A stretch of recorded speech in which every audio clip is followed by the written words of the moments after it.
Your beliefs are indelibly linked to your life's experiences and have an enormous impact on the quality of your life. They continue to determine what you tell yourself about yourself. And when you are presented with opportunities, your beliefs will determine how you respond. Do you step forward and embrace them, or reject them and deny they existed? A good belief allows you free access to your brain's potential. A little like an office block switching on all its lights and computers and having its staff ready to go. A good belief allows your neurological connections to be ready to work for you. On the flip side, a bad belief switches off your neurological connections. It's like an instruction to turn off all your lights and your computer systems, to distract the staff and have the office operate at a much lower level than it's capable of. We've all probably witnessed this sometimes, when somebody proclaims that they just can't do something when we know they probably really could. Yet they convince themselves in that moment that they really can't, and while still in their self-induced state of disbelief, they go ahead and perform the task at a low level with their neurology on low power and prove their belief to be true. See, I told you, I can't do it. I'm just no good at it. Perhaps you've had the experience of panicking while trying to find your house or car keys and saying over and over to yourself, I can't see them, I can't find them, where are they? They're not anywhere. These interfering signals from your chattery mind seem as if to mist up the screen of your vision and judgment, and someone else in a calmer state could quickly walk up and see the keys where they are, point them out to you and say, well, what are these then? And in a similar way, negative beliefs create interference. Now, it might be true that we're not the best in the world at something, and yet certainly we are better at it without negative interference coming in. And so the question might be then, what is the point of negative beliefs? Why do negative beliefs exist? Again, as with so much that's true in our psychology, it comes down to keeping us safe, or at least what we perceive will keep us safe. And when I say safe, I mean safe in all sorts of ways, not just physically. We may fear embarrassment or humiliation, rejection or being outcast and isolated. And so throughout our lives, we collect beliefs which in and of themselves believe that they are serving us in some way, either to allow us to flourish or to keep us safe, physically or emotionally.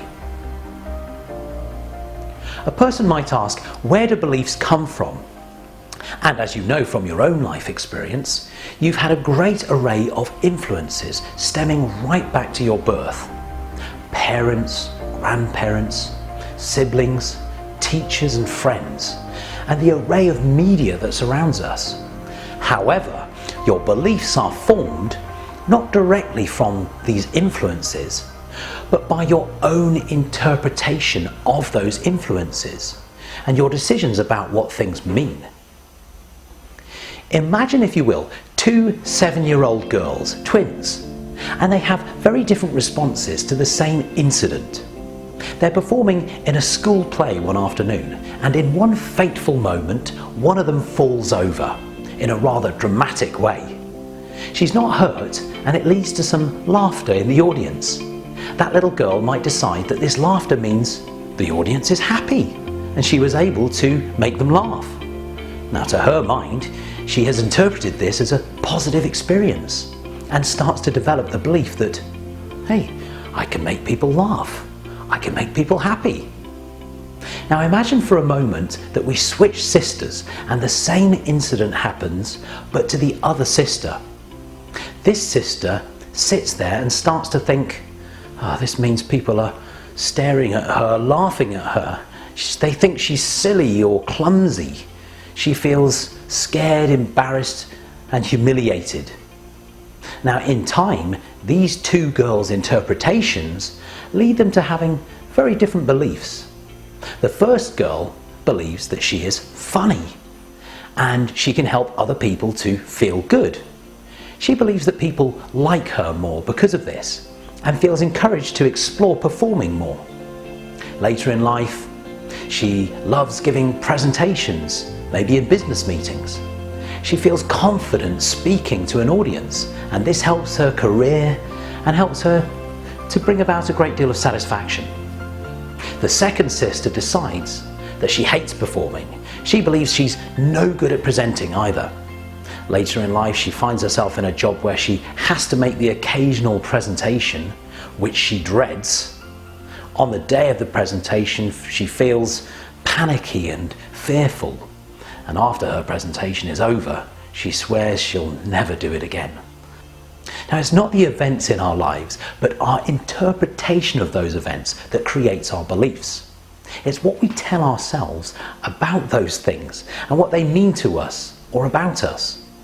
And once a belief has been installed into our brain, then your brain seeks evidence to support that belief. Every time that first sister presents, she expects a good response, and her brain hones in on evidence that meets her expectation. She interprets applause as affirmation of her capabilities, and her belief in herself just continues to grow. The second sister's belief goes on to unhappily influence her expectations. She starts to retract from opportunities to speak and even shies away from some group settings.